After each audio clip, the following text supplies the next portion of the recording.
Hi everyone, this is Brett Senkis, the Right Brain business lawyer and a business consultant. Today we're going to continue in our series of Mastering Business Partnerships. It's a series of videos that's based on my book, Partner Proofing Your Partnership. So the last video we dove right into structuring partnerships, from a high level, structuring the equity distribution, who owns what.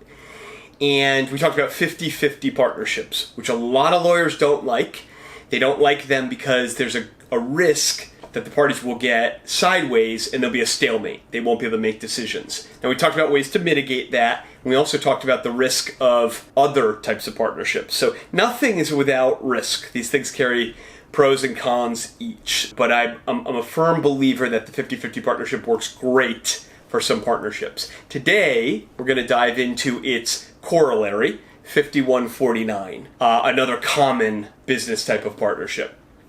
So to reiterate, we're talking about equity distribution. And equity matters for two broad reasons. One is economics. How much money do you make? The other is control.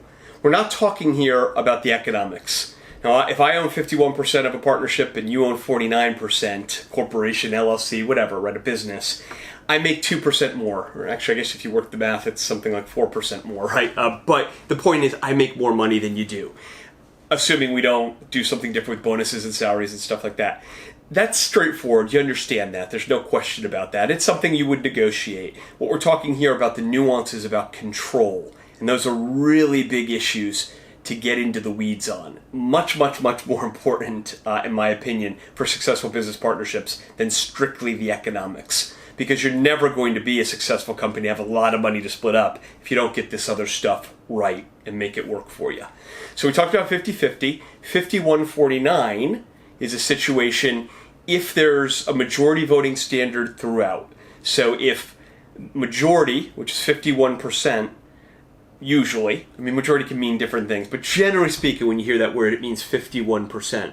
So if that's the standard vote that's required to take an action, it means that the 51% holder has all the power to make all the decisions. And that's what we're talking about here. Now, we're oversimplifying things. I understand many of you might be in four-person, four-founder startups, things like that. But we're just using 50-50 and 51-49 to kind of get the understanding about how important the issues around control are. So at a 51-49, with a majority voting standard, it means the 51% owner makes all the decisions. Now, that carries a lot of risk. If you're the 49% owner, the risk is that you get railroaded, that the 51% owner makes all the decisions, doesn't even hear you, doesn't pay attention to what you want, takes that extra 2% and just rams it down your throat with every decision. If you're the 51% owner, now you've got control. Your lawyers will generally be very happy. There's not going to be a stalemate, but you have a risk of the opposite, which is your 49% owner being very disillusioned. So a lot of times, two people who think they ought to be equal decide based on someone's input that, hey, one should be 51 and 49. Well, that's a well-intended piece of feedback, but you have to be very careful about its risks. And so ultimately, I believe that 50-50 businesses come down really to relationship and knowing the party you're with. And 51-49 comes down to trust. So what do I mean by that? With a 51-49, you really have to trust, particularly if you're the 49% person, that the 51% is going to hear you, right? That's a massive degree of control for what is ostensibly a pretty close peer, two peers being in business together. So you really have to trust that person's going to treat you right and handle things correctly.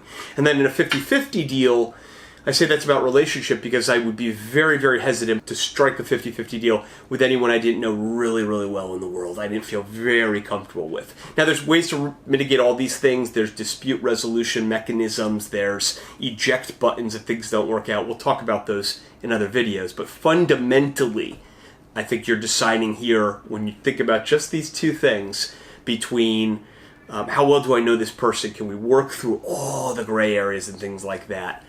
Or on the 51-49, it's do I really trust this person to treat me okay in those decision makings? Now, again, we are oversimplifying everything for any startup any business venture that's got more than two people. Obviously 51 and 49 and 50-50 don't work. There's other things we can talk about.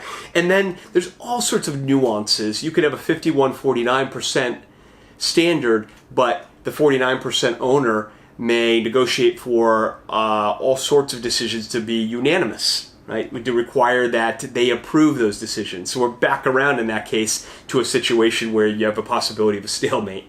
So there's the takeaway from that is there are 1,000 different ways to structure your business partnerships.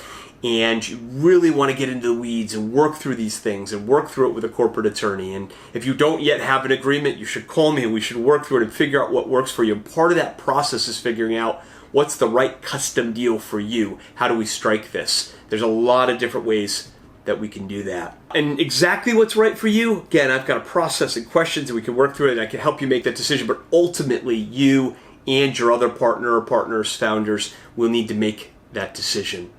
So next week, we're going to move back out of sort of nuts and bolts structure issues. We're going to come back around to how do you know you have the right partner? What is it that I'm going to give you a very, very handy tip for making sure that you have the right partner.